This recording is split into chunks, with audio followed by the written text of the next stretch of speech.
Bonjour, Partage d'infos est avec Otitier Kiri qui nous présente son livre Comme il était au commencement. Alors, Otitier Kiri, pourquoi cette envie d'écrire, envie de partager? Expliquez-nous un petit peu avant de nous parler de votre roman. Qu'est-ce qui vous a donné l'envie d'écrire? Alors, l'envie d'écrire est présente au quotidien, évidemment. Ce n'est pas une commande, D'accord. c'est un réflexe. C'est la première chose que je fais le matin quand je me lève. Et ce qui se passe, c'est qu'au bout d'un moment, on a une compilation de petites notes, de petites anecdotes, de souvenirs, de rêves qu'on a envie à un moment donné de, De avec lesquels on a partager, envie de de... jouer. On donne une forme et puis, bon, au final, tout à fait par hasard, dans un jeu avec soi-même qui devient un récit qui se tient. Au départ, un récit qui est fait pour soi-même, parce qu'on aime jouer avec les mots, parce qu'on aime jongler, parce qu'on aime raconter des histoires. Mais récit qui, au final, se retrouve sur la scène, enfin, livré au grand public, pas forcément parce que c'était un choix, mais parce que, après l'avoir fait lire à une ou deux personnes juste pour avoir un avis, On vous a invité à le partager, on vous a oui, dit non, voilà, il faut le publier. c'est la Alors, prise de conscience du fait que ce qui pouvait être un besoin pour je... moi pouvait correspondre aussi à un besoin pour d'autres personnes. Alors excusez-moi, je vous cache, je montre le livre comme il était au commencement. Vous n'allez pas tout nous raconter, mais ça parle de quoi quand même?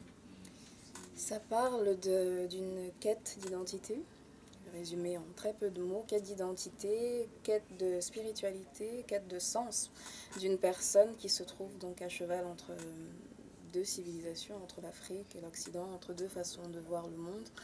Et donc dans le livre, c'est une mise en situation de personnages divers, hommes, femmes, dans des situations courantes de la vie, avec en filigrane donc ces deux façons différentes qui s'opposent, qui s'entrechoquent des fois, qui s'harmonisent des fois, et voilà, c'est le fil conducteur du livre. Donc c'est ce qu'il faut découvrir en disant comme il était, en lisant comme il était au commencement. Alors moi j'ai une question quand même parce que pour le choix de cette photo, je vous cache encore, mais c'est pour bien montrer la photo où on voit la ville avec derrière la montagne, la nature.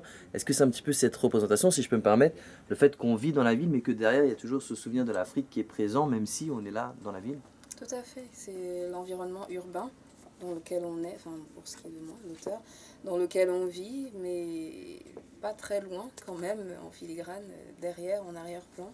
On a l'image de la montagne qui représente, puisqu'il est question de spiritualité, qui représente l'endroit où on se recueille, où dans tous les courants spirituels et religieux, on se retire dans la montagne pour méditer, pour être en communion avec la nature, avec quelque chose qui est au-delà de soi-même, quelque chose de plus grand que soi. Et c'est l'Afrique derrière, enfin l'Afrique c'est l'endroit, parce que sur l'image on voit un soleil qui se lève ou qui se couche, ça dépend de l'interprétation. C'est vrai d'ailleurs, ouais. Donc voilà, c'est une période de transition qui est représentée entre voilà, changement d'air, changement de perspective pour des personnes comme moi qui sommes un peu toujours à cheval entre deux territoires, deux philosophies, deux paradigmes, deux façons de vivre et de concevoir la vie. C'est votre premier roman? Tout à fait. Alors où peut-on se le procurer? Il est présent sur Internet, sur tous les distributeurs habituels, mais physiquement à la librairie Taméry, La à Paris. librairie Taméry. Taméry, tout à Très fait. bien. Eh ben, merci beaucoup au Titi Ekiri. Et bien, au plaisir. Et donc, c'était comme il était au commencement. Merci de m'avoir invité. Eh ben, avec plaisir. J'espère que ça vous donnera envie de lire. À bientôt. À bientôt.